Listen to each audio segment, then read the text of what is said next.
Hola, ¿qué tal? Buenas tardes. Mi nombre es Andrés Cano González. Formo parte de la compañía Imery Ceramics México trabajando como líder técnico en el mercado de pisos, azulejos, refractarios, muebles para horno y, por supuesto, en el mercado artesanal. Y antes que nada, quisiera agradecerles por estar presentes en esta ponencia que forma parte del programa de conferencias de Congreso Virtual de Cerámica Guanajuato 2020.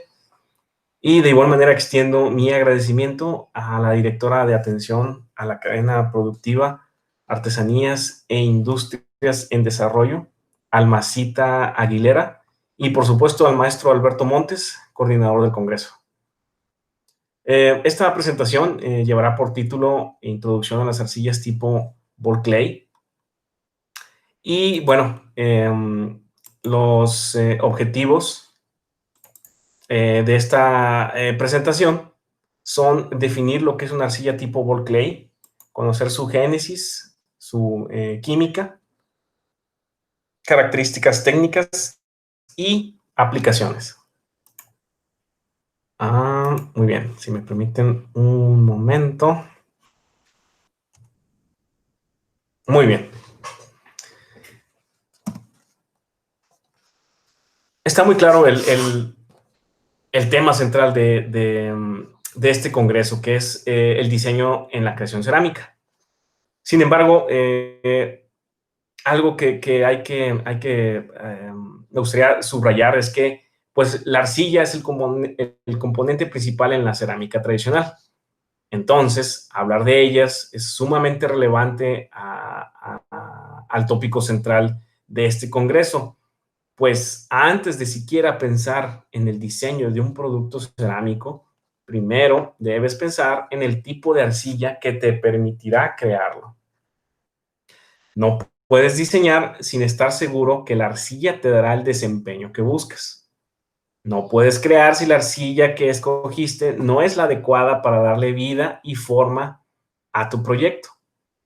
No puedes asegurar la calidad de tu producto final si la arcilla no tiene las características técnicas y de pureza acordes a lo que buscas. La arcilla realmente es el corazón de la cerámica tradicional y por lo tanto debe ser en lo primero que debes de pensar en el diseño de tu creación cerámica.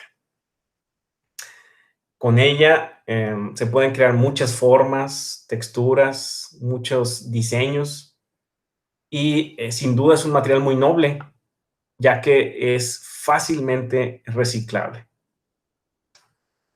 Muy bien. Entrando en materia, arcillas tipo ball clay. ¿Qué es una arcilla tipo ball clay? Realmente hay un montón de definiciones allá afuera. Sin embargo, quisiera empezar diciendo que las arcillas tipo ball clay son minerales realmente raros, explotados en muy pocos lugares en el mundo. Hay arcillas en México, en muchos puntos alrededor del mundo, pero no son consideradas arcillas tipo ball clay. Algunas de estas arcillas o bancos de arcillas son muy inmaduros, o sea, necesitan pasar otros millones de años para que se conviertan realmente en arcillas tipo ball clay o se enriquezcan de ciertos minerales característicos. Sin embargo, insisto, realmente hay muy pocos bancos de arcilla ball clay en el mundo. Este tipo de arcillas son de grano muy fino, se caracterizan por presentar un alto grado de plasticidad y resistencia en seco. Su nombre se remonta a los primeros métodos de minería que facilitaban su extracción. Regularmente se utilizaban herramientas manuales para extraer la arcilla y esta se removía en cubos rugosos de unos 30, 40 centímetros. Y debido a la manipulación de estos cubos, del manejo, pues estos se iban golpeando de las esquinas, iban devastando un poco y al final lo que quedaba era una bola, ¿no? Entonces, De ahí el nombre arcilla ball clay o tipo ball clay. En el caso de las arcillas ball clay que tenemos en el continente americano, las principales, las más puras, se encuentran en Estados Unidos. Y bueno, son de origen principalmente sedimentario. Ahorita lo vamos a ver más específicamente. Eh, pero básicamente estas se depositaron en las ensenadas orientales de Mississippi. Y bueno, los principales mercados de la arcilla ball clay son en azulejos, pisos sanitarios, porcelanatos eléctricos, refractarios, revestimiento de pavimentos, vajillas y por supuesto en el mercado artesanal. Muy bien, ¿cómo se forma una arcilla tipo ball clay? Bueno, como comentaba anteriormente, los depósitos en Estados Unidos nosotros los tenemos al sureste, perdón, se formaron por meteorización de rocas cristalinas feldespáticas entre los 50 y los 100 millones de años atrás. En ese entonces, las aguas del Océano Atlántico cubrían gran parte de la llanura costera de Georgia. Y bueno, pues el material erosionado de estos cuerpos intrusivos, los cuerpos intrusivos son llamémosle, pulsos magmáticos que formaron grandes cuerpos masivos de granitos y estos pues sufrieron intemperismo por acción de la lluvia, hielo, sol, viento. Y todo este conjunto de elementos alteraron los minerales en arcillas con alto contenido caulinítico. Posteriormente, parte de este depósito mineral fue transportado por subsecuente acción del viento, agua y gravedad por ríos y arroyos hasta depositarse en ambientes marinos, reduciendo su tamaño de partícula, redondeando ciertos extremos los minerales y generando realmente dos tipos de materiales, caulines y arcillas. En un momento lo vamos a ver, porque de ahí se extienden dos tipos de caulines también, caulines primarios, caulines secundarios y las arcillas tipo ball clay. Vamos a verlo a continuación.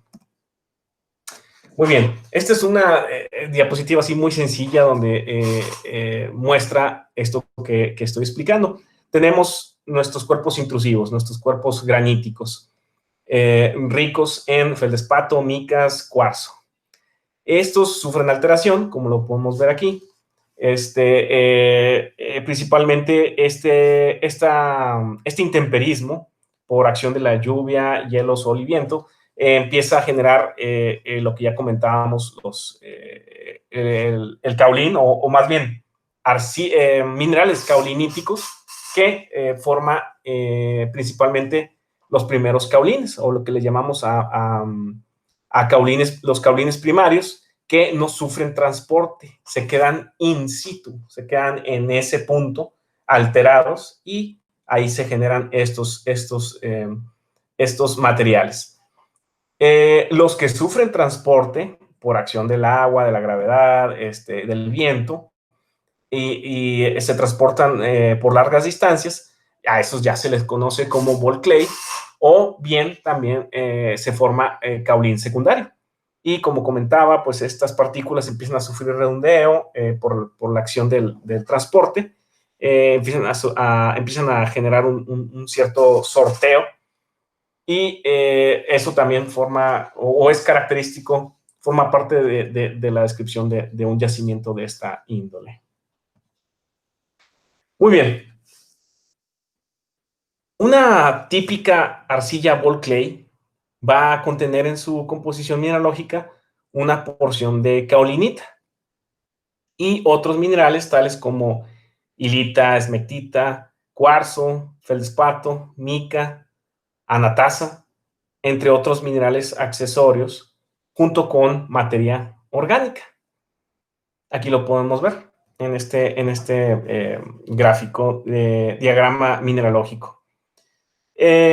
Aquí mismo, el volumen coloreado dentro de la pirámide, que podemos ver en esta porción central, este, mm, este volumen, porque realmente es un volumen tridimensional, a lo mejor aquí no lo podemos ver claramente, pero es una área, es volumen dentro de esta pirámide, representa la gama de composiciones que las arcillas ball clay podrían presentar. Como podemos ver, tiene un poquito de todo de estos minerales que tenemos en cada extremo de este diagrama mineralógico.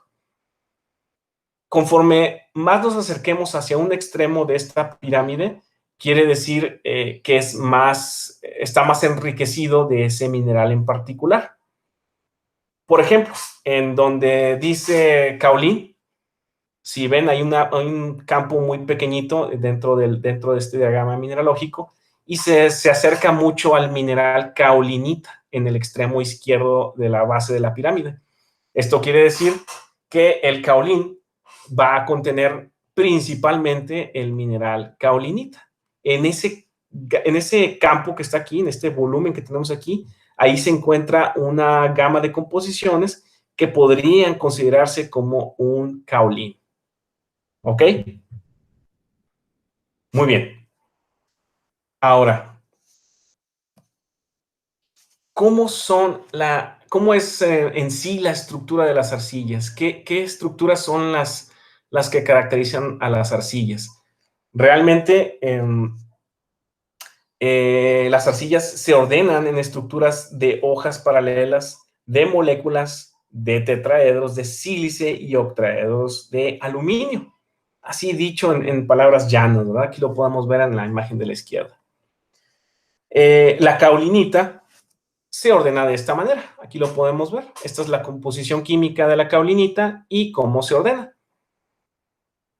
Tenemos una imagen de un microscopio electrónico de barrido, o SEM, como las siglas en inglés, donde se muestra esta estructura de hojas o capas que estamos mencionando. Básicamente, aquí lo podemos ver. Una capa es una capa de tetraedros, después está unida por sus ápices a una capa de octaedros. Y esta se repite, tetraedro, octaedro, tetraedro, octaedro. Regularmente a las capas de caolinita se le conoce como capas TO, tetraedro, T de tetraedro y O de octaedro, TO. Y vamos a la siguiente diapositiva. Dependiendo de a qué esquina en el diagrama de composición mineralógica, dependiendo de a qué esquina la arcilla se incline o se mueva, serán sus propiedades como material. Entonces, si tomáramos un extremo del diagrama mineralógico que vimos hace un momento, podemos ver lo siguiente. Si nos movemos más hacia la esquina del mineral caolinita, que es en la parte superior, la arcilla presentará mayor blancura, mayor módulo de ruptura después de la quema y tendrá una estructura tipo TO. Aquí lo vemos, tetraedro, octaedro, tetraedro, octaedro. Cabe mencionar que no es considerada, el mineral caolinita no es considerada un mineral expansivo. ¿Ok? Esto es importante señalar. Ahora bien, si la arcilla fuera más hilítica, si tuviera un contenido mayor del diagrama mineralógico del mineral hilita, esta va a tener una mayor capacidad de intercambio catiónico. Presenta buena prensabilidad, fusibilidad y módulo de ruptura después de quemado. Su estructura de hojas es TOT, es decir, tetraedro, octaedro, tetraedro. Pero esta va a estar conectada con una capa de cationes como magnesio, calcio, sodio, potasio, y nuevamente va a tener otra capa de tetraedros, octaedros, tetraedros, como un tipo sándwich, hagan de cuenta, donde en medio vamos a tener estos elementos comúnmente sustituyéndose unos por otros. Dentro de las gamas de los minerales ilíticos, va a haber una gran composición, una gran variación. Hay varios grupos, subgrupos a su vez, cada uno con diferentes contenidos de magnesio, calcio, sodio, potasio, sustituyendo o entrando por estos cationes. Si la arcilla contiene más esmectita, estamos hablando de la otra esquina del triángulo, entonces tiene mayor capacidad de absorber agua, mayor plasticidad y mejor módulo de ruptura en verde. Aquí lo podemos ver. Aquí cabe o vale la pena mencionar que esta es altamente expansiva, a diferencia de los minerales que tienden, o las arcillas que tienden más a contener minerales ilíticos o caoliníticos. Las arcillas que sean más enriquecidas de minerales tipo esmectita van a ser altamente expansivos, ya que su estructura pues también es de hojas, obviamente, como arcilla que es de hojas TOT, es decir, tetraedro, octaedro, tetraedro, pero estas van a estar unidas por una capa de moléculas de agua o también de cationes con otro radio iónico, lo cual la hace altamente expansiva, como ya mencionamos, en comparación de los otros dos minerales. Esto es sumamente importante. Las esmectitas también permiten movimientos, o sea, constantemente están haciendo intercambios en esta capa que se encuentra en medio del sándwich, por así decirlo, ¿verdad? Esto es una propiedad clave de las arcillas más enriquecidas de mineral esmectita. Muy bien. Características de las arcillas tipo ball clays. Esto es muy, muy importante. No se asusten aquí con esta tabla, hay tantos números. Ya hablamos de la definición, génesis y características químicas y mineralógicas de las arcillas. Ahora bien, ¿cómo interpretamos sus propiedades bajo un estudio analítico o una ficha técnica? Vamos a hacer un ejercicio donde podemos aprender a interpretar los valores que tenemos en las fichas técnicas de los materiales. En este ejemplo comparativo, tenemos 3 productos de Imery Ceramics, muy conocidos en el mercado de la cerámica, por supuesto, que es la arcilla Old Mine número 4, la arcilla Martin 5L1 y la arcilla M&D o M&D, como la he escuchado de repente nombrar. Y cabe mencionar que estos 3 son altamente demandados para la fabricación de pastas cerámicas, para el mercado artesanal y de sanitarios. Ahorita vamos a ver por qué. Muy bien. Las 2 primeras provienen de nuestra mina en Tennessee y la última viene de Mississippi, como lo podemos ver en la segunda columna. La primera dice Product Name, o sea, el nombre del producto que estamos mencionando. La segunda columna es localización, o dónde está ubicada estas arcillas. Las 2 primeras, como digo, en Tennessee y la última está en Mississippi. El test de MBI o la prueba de MBI o el índice de azul de metileno es una prueba sencilla, muy, muy visual, muy económica de realizar, donde se lleva a una arcilla hasta la saturación con azul de metileno. Entonces, el dato nos dice qué tanto volumen de azul de metileno la arcilla es capaz de absorber, o bien, como decíamos ahorita en la anterior diapositiva, qué tanto azul de metileno puede meter en su estructura de capas TOT. Y este número nos va a señalar su grado de plasticidad, qué tanto intercambio está sucediendo, y es una forma, este análisis es un análisis muy, muy, como les digo, es muy de ojo ojo de buen cubero, algo así es la expresión. Entonces, realmente esta prueba es muy sencilla, es muy visual y nos va a ayudar a decir qué tan plástica es una arcilla, eh, qué tan fino es su grano. Entonces, que como sabemos, una cosa va aunada a la otra.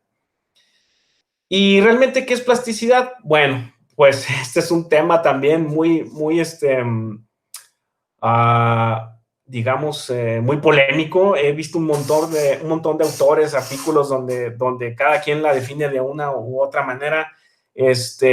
Y pues de todas estas definiciones es fecha que muchos autores aún no se ponen de acuerdo del todo. Pero nosotros podemos decir que es la propiedad que permite que la deformación de la arcilla se mantenga aun cuando se elimine la fuerza externa que la deformó inicialmente. ¿Ok? Entonces, supongamos, tengo una arcilla, yo le doy una forma de un perrito y la dejo ahí y hagan de cuenta que la plasticidad es simplemente que mantenga esa forma de perrito, por así decirlo, ¿verdad? Son palabras muy llanas, muy sencillas de definir lo que es la plasticidad. Y algo muy importante de señalar es que durante el secado la plasticidad se pierde y da la resistencia mecánica en verde. Esto es muy importante.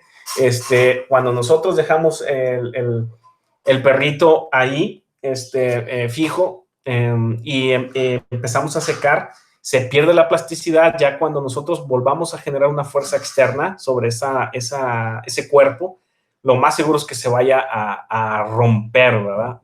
Ya no va a reaccionar y va a tomar una nueva forma, simplemente se rompe, porque ya al perderse el agua se pierde la plasticidad.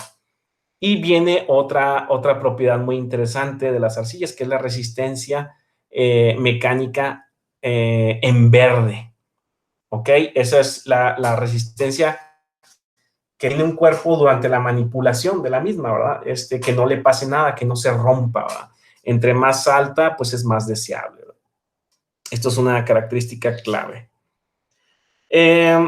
Los ball clays de Mississippi son más plásticas que las de Tennessee. Aquí la podemos ver. No sé si lo distingan en el MBI. Si se fijan, el MBI de las de Tennessee es 9.1, 5.9, pero las de Mississippi son de 18.9, casi un poquito más del doble que la de All Mine, ¿verdad? Entonces, esto es importantísimo que quede claro, ¿no? Entre más sea el área, digo, perdón, el MBI entre mayor sea, pues nos está hablando de mayor finura, mayor plasticidad. Estos datos se corroboran con el área superficial, que es la siguiente columna. Nosotros podemos ver estos valores. Si se fijan, el M&D tiene un valor de 39.5, mientras que las de Tennessee, 25.2, 15.1. E incluso también se corrobora con el retenido en malla 325, aquí lo estoy viendo también. Tenemos retenido de 3, 4.3 y observen la M&D 0.4 en retenido en malla 325. Entre menor sea el número en retenido en malla 325, también nos señala que es un material muy fino. Entonces, aquí podemos ver muy claramente cómo estos datos corroboran lo que estamos puntualizando. Las arcillas de Mississippi son muchísimo más finas y más plásticas que las de Tennessee. Muy bien. Vamos al siguiente punto. Algo que estoy viendo que no he definido es el área superficial. Básicamente el área superficial nos indica que es entre más alto sea el valor que veamos aquí, es un material altamente reactivo y de alta finura. Se me pasó a explicarlo, ¿verdad? Entonces, básicamente, entre más alto sea el valor, es más fino, más superficie de reacción, por lo tanto, entre mayor sea el número, más reactivo es. Y bueno, puntualiza lo que ya explicamos. Sin embargo, también es importante mencionar que entre más grueso sea el tamaño de partícula, la arcilla puede ser más fluida. Entre más fino sea el tamaño de partícula, la arcilla va a estar más tiempo en suspensión. Es importantísimo tener un poquitito de los dos. Yo creo que más de uno aquí presente sabe por qué. Ya que si estamos más de un extremo, va a ser más difícil secar, va a ser más difícil aplicar o vaciar si está demasiado plástica. Hay que tener un poquito de los dos extremos, de las dos arcillas. Por eso es muy común que en la fabricación de pastas se busque una arcilla gruesa y una arcilla plástica, ¿verdad? Para que entre la combinación de los dos nos dé el trabajo que estamos buscando. Muy bien. Ya hablábamos del retenido en malla 325. Regularmente la apertura en una malla 325 se traduce a una partícula. Vaya, si se queda encima de la malla 325, quiere decir que la partícula es mayor a 45 micras. Y regularmente esta malla es de las más finas a la hora de caracterizar o definir tamaño de partícula en arcillas. Entonces, regularmente los minerales que se quedan atrapados o encima de la malla 325 son regularmente minerales secundarios que son pues cuarzo, mica, feldespato, lignita, entre algunos otros. Y también podemos decir que el pH también afecta regularmente la rheología. Valores entre 8 a 12 tienden a ser un poco más fluidos o menos viscosos. Y en este caso, las arcillas de Tennessee son las más ácidas y las de Mississippi más neutras. Imery Ceramics, como fabricante de materiales para la industria cerámica, es capaz de generar el producto que el cliente requiera. Pues, obviamente somos fabricantes, como se pida, nosotros podemos fabricarlo. Actualmente tenemos una amplia variedad de arcillas que tienen un rango de contenido de alúmina desde el 22 al 29%. Esto hablando un poquito de los porcentajes de los óxidos mayores que aquí podemos observar. Muy bien. ¿Cuáles son las principales aplicaciones de las arcillas tipo ball clay? Bueno, estas pueden utilizarse en diversas industrias. Las que nosotros fabricamos en Imery Ceramics se utilizan en varios mercados, tales como las vajillas, donde las arcillas sirven para unir los materiales no plásticos en la pasta, para dar plasticidad, por supuesto, y brindan buena resistencia en verde. Además de que también ayudan a obtener un buen color después de quemado, un color blanco, agradable y regularmente muy deseado en las vajillas. En el mercado de pisos o azulejos aportan plasticidad, área superficial, alto módulo de ruptura y reducen el tamaño reducen la temperatura de quemado. En Texas se utilizan arcillas de partícula fina. Estas aportan rheología o control de la rheología para trabajar la pasta cerámica y ayudan a la temperatura de quemado. En sanitarios aportan trabajabilidad, plasticidad, tamaño de partícula requerido de acuerdo al proceso de fabricación, es decir, si es vaciado regular o vaciado a presión. También incrementa la resistencia en verde, que es vital para la manipulación y durante el esmaltado de las piezas, y ayuda a controlar el espesor de vaciado. Es algo sumamente importante para la industria del sanitario. Nosotros tenemos los principales fabricantes de sanitario, compran pastas directamente de nuestras plantas. Con respecto a la porcelana eléctrica, también nuestras arcillas brindan alta plasticidad y buena resistencia después del quemado. En el mercado de refractarios, nuestras arcillas aportan plasticidad a las pastas refractarias, brindan contenido de alúmina necesaria para el desempeño del refractario. Como mencionaba, nosotros tenemos una amplia gama de composiciones de arcilla, desde 22 hasta 29-30% de alúmina, que ya entrarían como fire clays. También las manejamos sin ningún problema en base a las necesidades que tenga el mercado de refractarios. Sellantes para pavimento. Aquí nuestras arcillas brindan plasticidad y viscosidad del producto final para la aplicación, obviamente. Y finalmente, para el mercado artesanal. Nuestras arcillas se utilizan ampliamente para brindar plasticidad, trabajabilidad, resistencia en verde y después de quemado. Y un punto importantísimo es que también nuestras arcillas brindan la blancura tan deseada también para el después de quemado, de la parte después del quemado. Muy bien. Cerrando un poco el tema de las arcillas, de la génesis, de la fábrica, de la química, características de las arcillas tipo ball clay, quisiera hablarles un poquito ahora sobre dónde Imery Ceramics tiene control de las minas de este tipo de arcilla. Tenemos actualmente en Estados Unidos, como ya mencioné, varias minas de arcilla ball clay en Reino Unido, en Francia, por supuesto, Tailandia. En todos estos lugares tenemos diversas minas de arcillas con diferentes características. Entonces, prácticamente podemos cubrir cualquier necesidad del mercado. Hablando de las que tenemos en Estados Unidos, en Gleason, Tennessee, tenemos una de nuestras plantas. Hay 9 minas activas de arcilla ball clay a una distancia no mayor de 5 a 70 kilómetros de la planta. Y en Crenshaw, en Mississippi, que acuérdense que aquí es donde tenemos las arcillas más finas todavía que las de Tennessee.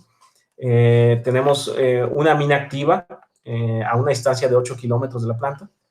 Y entre las dos le damos batería ahora sí que a todo el mercado de México y del resto del continente americano. Sin embargo, las arcillas ball clay no es el único material que manejamos. Obviamente también tenemos caolines muy puros en Ucrania. Tenemos feldespatos en la India, en Turquía. Otras minas de ball clay en Tailandia, como ya lo mencionamos en las anteriores diapositivas. En Francia tenemos el famosísimo y nunca antes nunca igualado Kaolin d'Arbor o el Kaolin, nosotros le llamamos Kaolinor 1C. Obviamente viene de Francia. También tenemos caolines en Reino Unido. Obviamente ya mencionamos los depósitos en Estados Unidos. Y también en Brasil manejamos caolines que son también de quema muy blanca, y estos principalmente se usan para el mercado del papel y como filler en algunas producciones de pintura y pigmentos. Muy bien. ¿Cuál es el proceso de extracción? Hablando un poquito sobre minas. Les explico brevemente cómo es el proceso que seguimos en Imery Ceramics cuando se realiza la explotación de una mina. Bueno, con ayuda de cartas geológicas se definen áreas donde se realizarán núcleos de perforación y se corrobora información geológica. Es decir, hacemos estos núcleos de perforación, consultamos nuestras cartas, toda esta información se conjunta, se hacen perfiles geológicos con ayuda de estos núcleos, análisis sísmicos y geoeléctricos con software avanzado para modelar y diseñar el minado del área, que es la segunda etapa que estamos viendo aquí. Toda esta información se conjunta, creamos nuestro diseño, creamos cómo sería la explotación más óptima en base a lo que encontremos en el subsuelo. Se realiza el minado y acarreo de las diferentes capas de arcillas. En la planta se efectúa el beneficiamiento de las arcillas, se realiza el mezclado de crudos, pulverización, mallaje, separación de impurezas y otros procesos que veremos brevemente a continuación. Una vez que la mina haya dado su tiempo de vida, Imery Ceramics, comprometido con la naturaleza, realiza la restauración de la zona, consultando con autoridades forestales y medioambientales, consultando la mejor forma de llevarlo a cabo. La restauración es obligada, es parte del compromiso que Imery Ceramics tiene con el medio ambiente y la naturaleza. ¿Cómo es el procesamiento de la arcilla tipo ball clay? ¿Cuál es la metodología que seguimos en Imery Ceramics? Una vez que se ha extraído el material de la mina, se separa, o el crudo que le llamamos ahora, se separa en stockpiles.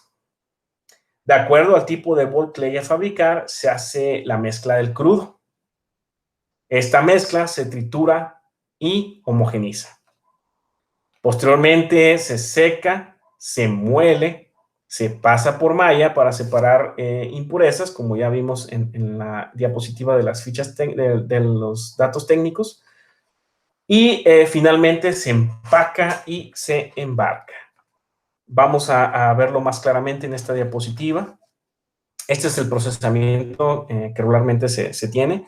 En este ejemplo, bueno, tenemos, por ejemplo, cuatro frentes de la mina. Cada frente tiene una variación de contenido de arcilla, una con respecto a la otra. Entonces, nosotros le rascamos, por así decirlo, a cada una de estos frentes, a cada una de estos frentes de mina, se extrae material y se almacena el crudo en forma de pilas, como lo podemos ver en la imagen, donde dice almacenamiento de crudo. De acuerdo al tipo de ball clay a preparar, se toman ciertas cantidades de cada pila y se lleva a cabo el mezclado. De aquí tomamos de la imagen de almacenamiento de crudo, vienen nuestros vehículos, toman una cierta cantidad de cada uno de estas pilas para crear un producto en específico, llamémosle Allman, llamémosle M&D, Martin 5L1, Milby, el que sea. Nosotros tenemos la receta, por decir, agarra, no sé, digámosle, 30 toneladas del frente número 1, 20 del frente número 3, 10 del número perengano. Entonces, ya cuando mezclamos, tomamos y mezclamos todo ese material, todo ese crudo, parte de ese crudo ya mezclado se lleva a trituración, ¿sí? Pero a partir de este punto, dependiendo del tipo de producto final, la arcilla puede convertirse en diferentes, o puede tener diferentes presentaciones. Vamos a empezar con la primera, que es el slurry. Regularmente, después de haber hecho la mezcla de los crudos para crear un producto en específico, se manda a un blonger, que no es otra cosa que digamos, como una licuadora gigante de gran potencia, gran capacidad, capaz de destruir los tamaños el tamaño del material. Si van en terrones, prácticamente aquí adentro se pulveriza. Después de usar el blonger, el material se pasa por diversas mallas para remoción de impurezas. Posteriormente, el material se embarca en camiones o pipas especiales, o bien también se van en carros de tren, dependiendo del mercado para el cual se esté asignando. Otra presentación es el material triturado. Este material simplemente, después de ser triturado, se embarca, punto final. Se avienta directo al camión y vámonos. Se le da la bendición y se va al cliente. Tiene un tamaño, el tamaño del material, obviamente, pues es en terrones de que tiene un cierto, pues, tamaño, regularmente son mayores a 2 pulgadas. Tiene un 20% de humedad, pero puede variar por exposición al medio ambiente. Como este material pues se tritura y se almacena y posteriormente se va yendo al cliente final, su humedad pues puede variar, regularmente anda en el 20%, pero no sé, si está lloviendo, si es una época del año donde está lloviendo, pues la arcilla tiende a agarrar humedad. Si estamos en pleno verano, la arcilla pierde humedad, pero anda alrededor del 20%. Otra presentación que tenemos es la semiseca. Después de la trituración, como vemos en la imagen, se avienta el material a un horno como vaya rotatorio, donde el material se está secando. Esta presentación, su tamaño del tamaño del material tiende a romperse un poco, es distinto a la presentación de triturado. Acá se tiende a romper porque se va secando, se hacen, y por el proceso de rotación del horno, se va rompiendo un poquitito. Y hagan en cuenta que un material semiseco regularmente tiene el tamaño como de una pelotita de golf. También, obviamente, una porción pulverizada, otra no tanto. Y lo que sí es bien característico es que tiene un porcentaje de humedad del 8 al 12%. Esto es típico de un material semiseco, pero no es muy raro de que varíe más de este rango, ¿verdad? Es un material un poquito más controlado. Finalmente tenemos el material aeroflotado, el cual después de la trituración, después del secado, se lleva a otra molienda y otro mallaje. Este polvo que queda es empacado, ya sea en big bags o en bolsa de papel, y finalmente es embarcado. El material aeroflotado tiene un porcentaje de humedad menor del 4% y es muy característico para ciertas aplicaciones.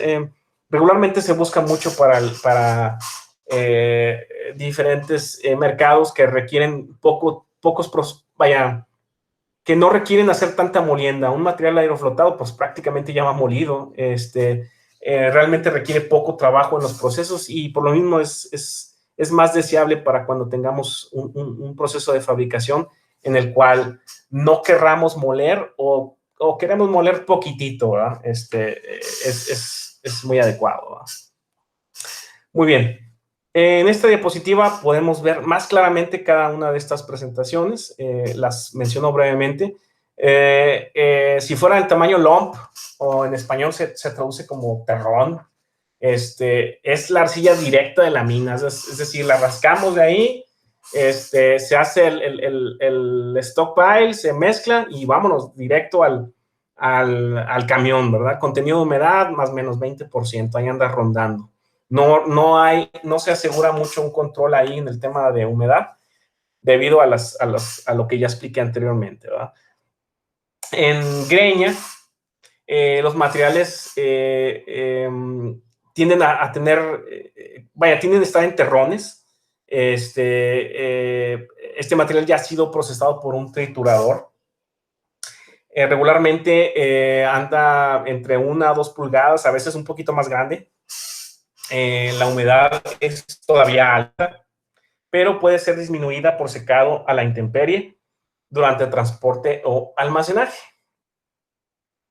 Después tenemos el material semiseco.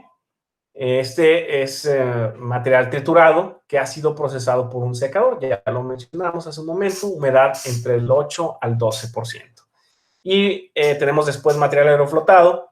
Es material semiseco que ha sido molido, o sea, llevó otro proceso más, el tamaño de partícula se ha disminuido a menos de 74 micrones, alrededor del 97%. Entonces, como mencionaba, el material aeroflotado ya no necesitas molerlo, mételo a tu proceso, dale una mezclada. Si tienes otros materiales que haya que moler, bueno, pues dale, ¿verdad? Pero regularmente el uso de materiales aeroflotados disminuye o elimina, de acuerdo al proceso, el tiempo de molienda. La humedad máxima es del 4%, es 4% o menos lo que se ofrece en un material aeroflotado. Finalmente tenemos la presentación de slurry, la cual no se da en México. Esta nada más la tenemos para Estados Unidos, algunas localidades de Estados Unidos. Es 60% sólidos, el resto es agua y aditivos. Difícilmente se podría traer slurry para México, ya que pues pagarías por transporte de agua, ¿verdad? Entonces es bien difícil. El transporte actualmente, todo lo que son fletes y transporte de materiales es carísimo. Entonces, no es en México el slurry. O sea, nosotros lo fabricamos aquí en las plantas que tenemos en México, que son los puntos que me gustaría hablar a continuación. Dentro del producto terminado, nosotros tenemos diferentes pruebas que hacemos como control de calidad en base al producto y el mercado final. En cuanto a, por ejemplo, materiales triturados y semisecos, se revisa el porcentaje de humedad, residuo, se hace, por supuesto, el análisis químico de los elementos mayores, pérdida por calcinación, MBI, tamaño de partícula, tamaño de área superficial, se revisa el contenido de carbono y azufre y cualquier prueba que nos pida el cliente. En el caso del slurry, pues se revisa densidad, centipoise, sulfatos y varios de los que ya mencioné anteriormente. En el aeroflotado se revisa el porcentaje de humedad, por supuesto, y el residuo en seco. Es importantísimo por el tipo, la tipología de producto. En todos los casos siempre se realiza la prueba específica que nos pida el mercado.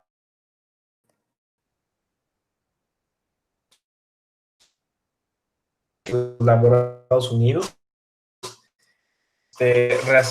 Nosotros tenemos Brookfield,